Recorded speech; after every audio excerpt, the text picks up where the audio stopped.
हैं राजन, व्यक्ति की जब अगर बाहर की आंखें बंद हो जाए तो उतने खतरनाक नहीं है। अगर बाहर की आंखों का जो अंधा है, आंख नहीं दिखाई पड़ती, वो उतना नुकसानदायक नहीं है। हमारे श्रद्धेय जगत गुरु स्वामी श्री रामभद्राचार्य जी, उनकी वाह आंख न होने के बाद भी उन्होंने दिव्यांग इतनी बड़ी विश्वविद्यालय को खड़ा कर दिया और विश्व में नाम सूरदासी हुए। बाहर की आंख नहीं थी तो भी बंद आंखों से भी घनश्याम के छवि को खूब अच्छे से देख लेते थे। भगवान को भी चैलेंज कर देते थे, हाथ छुड़ाए जात हो निवल जानकर मोए, हृदय से जब जाओगे सबल कहोगे तो। परंतु जब अंदर की आंख बंद हो जाती है, ज्ञान विराग नयन उर्गारी, ज्ञान की और वैराग्य की जो अंदर की दो आंखें हैं, जब उनसे दिखाई नहीं पड़ता तो फिर बहुत नुकसान होने लगता है। धृतराष्ट्र को पता है कि यह राज्य युधिष्ठिर का है, पर अपने पुत्र मोह में इतने आसक्त हो गए कि अपने ही भाई के पुत्रों के साथ अन्याय करना शुरू कर दिया। अपने भाई के पुत्र के साथ ही निरंतर अन्याय कर रहे हैं। विदुर जी ने जाके समझाया धृतराष्ट्र को, महाराज आप राजा हैं, आपको न्याय करना चाहिए। बुद्धिमान लोग कहते हैं कि अगर किसी व्यक्ति के एक अंग में कैंसर हो गया है, उस अंग को काट करके बाकी पूरे शरीर की रक्षा कर लेना चाहिए। आपका बड़ा बेटा जो दुर्योधन है वो कैंसर के समान है, राज्य को नष्ट कर देगा, इसलिए आपका कर्तव्य है कि आप अपने पुत्र को समझाइए। सब सुन करके भी धृतराष्ट्र ज्यों का त्यों बैठा रहा, कुछ बोला नहीं। पर विदुर जी धर्म के स्वरूप हैं, धर्म के अवतार हैं। दुर्योधन कहीं से इस बात को सुन रहा था कि विदुर काका हमारे खिलाफ हमारे पिता को भड़का रहे हैं। युधिष्ठिर आया, वो दुर्योधन आया और दुर्योधन ने आकर के धृतराष्ट्र के सामने धृतराष्ट्र के भाई को, अपने चाचा को बेइज्जती पूर्वक कहता है, का एन मंत्रोपजुहावजिह्यम दास्यासुता यदि बलि नहीं पुष्टा। हे दासी सुत, तुम मेरा अन्न खा करके तुम शत्रु का पक्ष गाते हो। अगर तुमको यही है तो तुम मेरे पास से जाओ और उनके पास जा करके उनको ही अपनी नीति का ज्ञान दो। आप याद रखना, अपने परिवार में अगर कोई धर्म कर्म करने वाला व्यक्ति है ना, तो गलती से भी कभी उसका तिरस्कार मत कर देना। आपको स्मरण होगा, रावण के राज्य में चाहे जितना भी अनिष्ट, भगवान चाहे जितना क्रोध कर रहे थे, भले लंका जल रही थी, पर लंका का नाश तब तक नहीं हो पा रहा था जब तक लंका के अंदर विभीषण बैठे हुए थे। जब तक भक्त विभीषण लंका के अंदर थे, तब तक अनेक पाप करने के बाद भी रावण सुरक्षित था। पर जब एक दिन विभीषण ने रावण को कहा, सीता को दे दो, पर स्त्री हरण करना यह किसी मर्यादा के अनुरूप नहीं है, यह मर्यादा के खिलाफ है। हाथ जोड़ करके विभीषण जी ने रावण को कहा, आप दे दो, सीता को लौटा दो। रावण ने क्या किया? अरे जब ते ही कहा देन बदेही, जब ते कहा देन बदेही, चरण प्रहार कीन सटते ही, चरण प्रहार कीन सटते ही। रावण जवाही विभीषण त्यागा, रावण जवाही विभीषण त्यागा। भयवो विभव बिन तब ही अभागा, भयो विभव बिन तब ही अभागा। भयवो विभव बिन तब ही अभागा, भयवो विभव बिन तब ही अभागा। जब विभीषण का परित्याग कर दिया, भयौ विभव बिन तबहि अभागा। विभव का मतलब विभवस्य भावा वैभवम। जिस समय विभीषण का परित्याग किया रावण, रावण मर तो उसी दिन गया था, लंका का नाश तो उसी दिन हो गया था, केवल लीला में बाकी था, वो आगे चल करके हो जाएगा। विदुर जी को जब अपमानित किया, धृतराष्ट्र कुछ नहीं बोला तो धनुष को वहीं पर रख दिया, कहीं ऐसा न पता सोच ले दुर्योधन की मैं पांडवों के पक्ष से युद्ध करूंगा, इसलिए स्वयं धनुर्द्वार धनुष को वहीं पर छोड़ दिया और धनुष को छोड़ करके चल दिए विदुरानी के पास बताने के लिए। उसी समय श्याम सुंदर भगवान शांति दूत बन करके संदेशा लेकर के आए। दुर्योधन को सूचना थी, बड़ा खातिरदारी का व्यवस्था रखा था। भगवान ने समझाया, हे दुर्योधन, यह राज्य तुम्हारे बड़े भाइयों का है, आप इस राज्य को युधि महाराज युधिष्ठिर को सौंप दो। अगर तुमको राज्य के प्रति ज्यादा ही मोह है तो युधिष्ठिर आदि पांडवों को कोई राज्य का मोह नहीं है, तुम केवल 5 गांव दे दो, एक गांव दे दो, प्रेम पूर्वक 5 पांडव अपना निर्वाह कर लेंगे।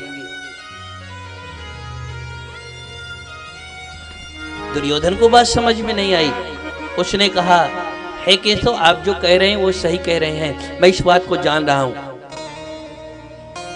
जानामि धर्मम न च मे प्रवृत्ति, जानाम्य धर्मम न च मे निवृत्ति, केनापि देवेन हृदि स्थितेन यथा नियुक्तोस्मि तथा करोमि।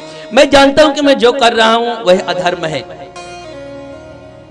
धर्म क्या है वह भी मैं जानता हूं, पर मेरे अंदर कोई एक ऐसा देवता बैठा हुआ है, काम राक्षसों का कर रहा है, पर कह रहा कोई ऐसा देवता बैठा हुआ है जो मुझको ऐसा करने से रोकता है।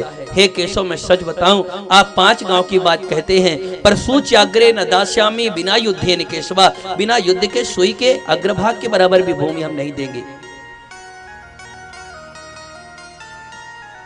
भगवान क्रोधित हो गए, अच्छा नहीं लगा भगवान को। दुर्योधन कहता है कि केशव, हम प्रार्थना स्वीकार भले नहीं करते, पर आप मेरे अतिथि हैं, रिश्तेदार भी हैं, इसलिए आप भोजन प्रसाद पा लीजिए। कन्हैया ने कहा कि मैं भोजन नहीं पा सकता। भोजन 2 स्थिति में होती है, या तो व्यक्ति भूख के मारे मर रहा हो, भूख इतनी ज्यादा हो तो अपनी क्षुधा बुझाने के लिए, अपनी भूख बुझाने के लिए व्यक्ति भोजन कर लेता है, या कि भूख नहीं है पर सामने वाले का प्रेम इतना ज्यादा है, इतना मेहनत करके बनाया है।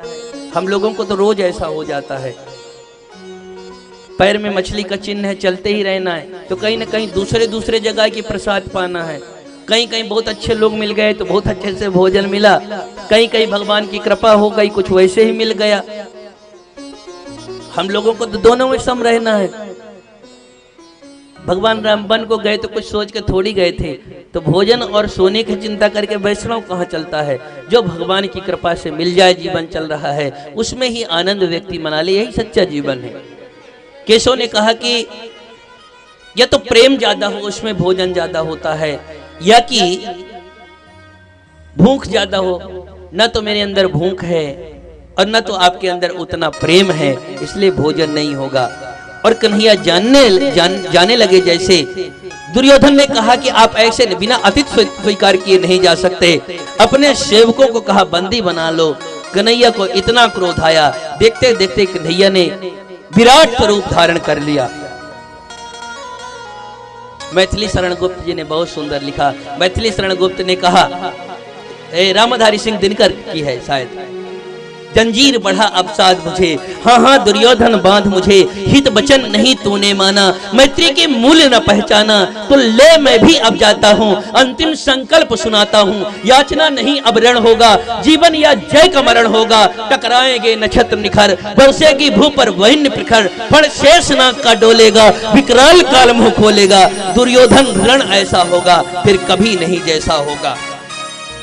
दुर्योधन वह भी ले न सका, दुर्योधन वह भी दे न सका, समाज आशीष की ले न सका, भगवान के मैत्री के प्रस्ताव को ठुकरा दिया, विराट रूप धारण किया, सब शरण में चले गए। और भगवान भी वहां से निकल करके कहां गए? विदुर काका को पहले कह के रखे थे कि तैयारी करो, हम जल्दी से आने वाले हैं। विदुर तो इतने भाव विभोर हो गए, मेरे यहाँ कन्हैया आएंगे। टूटी झोपड़ी है, महल को तो छोड़ दिया व्यंजन, विदुर काका की एक टूटी फूटी झोपड़ी है। बारिश होती है तो पूरे जल की बूंदे सब अंदर आती हैं, वर्षा का पानी, सूर्य की किरणें सब अंदर आती हैं। कुंडी लगा हुआ है, विदुरानी काकी नहाने के लिए उल्टे सीधे कपड़े पहन करके स्नान कर रही थी। उसी समय कन्हैया ने आवाज दिया, काकी काकी बहुत जोर की भूख लगी है, जरा दरवाजा तो खोल दो। जैसे कन्हैया की आवाज आई, कपड़ा पहनने का भी किसको ध्यान था, मेरा लाला आ गया, मेरा कन्हैया आ गया। इतना भाव विभोर होकर के विदुरानी काकी ने जा करके दरवाजा खोला। काकी हमको बहुत जोर की भूख लगी है, कुछ तो दे दो। बेचारे अकिंचन विदुर जी के घर में था क्या, कुछ थोड़े से केले पड़े हुए थे। लाला 1 मिनट इंतजार कर, कन्हैया 1 मिनट बैठ, मैं तुम्हारे लिए कुछ लेकर के आती हूँ। सब कुछ देखने बाद कुछ मिला नहीं, वो केला मिला, केला लेकर के आई। कन्हैया बैठे हुए हैं आसन पर, विदुरानी काकी सामने बैठ गई, केला छील करके। इतना भाव विह्वल है, इतना प्रेम है, इतना प्रेम उनका बढ़ा हुआ है कि केले का जो छिलका है उसको कन्हैया को पकड़ा देती हैं, केला नीचे रख देती हैं। और कन्हैया भी इतने भाव विह्वल हैं, इतना विदुरानी काकी के भाव में डूबे हुए हैं कि वो केला खा रहे हैं कि छिलका पता नहीं, बड़े प्रेम से छिलका पाए जा रहे हैं प्रसाद के रूप में। काकी और तो बड़ी भूख लगी है, विदुरानी काकी छिलका देती जा रही है, केला रखती जाती है और कन्हैया छिलका ही प्रेम से पाए जा रहे हैं। थोड़ी देर बाद विदुर जी आए, कन्हैया तू आ गया, मैं तो बाजार चला गया था। कन्हैया ने कहा कि काका मुझको बहुत जोर की भूख लगी थी, हमको जितना भूख लगी वो तो मैंने पा लिया। तो लाला तुमने पाया क्या है, अभी केला पाया ना। विदुर काका ने कहा, विदुर जी ने कहा केले तो सब नीचे पड़े हुए हैं, फिर छिलका कहाँ है। तब पता चला कि कन्हैया केला नहीं, वो तो सब छिलका ही पा गई। ये कैसा अनर्थ कर दिया। कन्हैया ने कहा कि विदुरानी काकी का प्रेम इतना था कि हमको पता ही नहीं चला छिलका और केला क्या है, हम तो प्रेम पाते हैं। भाव का भूखा हूं मैं, भाव ही बस सार है, भाव से भजता जो मुझको भव से बेड़ा पार है। इतना भाव था, बाजार से जो लेकर के लाला इसको पालो, कन्हैया उसको भी पाना चाहे। बोले सच कहें विदुर काका, प्रसाद पा तो रहे हैं पर जो स्वाद विदुरानी काकी के उन छिलकों में था वो इन व्यंजनों में मुझको आ नहीं रहा है। सबसे ऊंची प्रेम सगाई सबसे क्या है महत्वपूर्ण, भगवान को प्रेम चाहिए। प्रेम सगाई सबसे ऊंची प्रेम सगाई, सबसे ऊंची प्रेम सगाई। दुर्योधन को मेवा त्याग्यो, दुर्योधन को मेवा त्यागो, साग विदुर खाई सबसे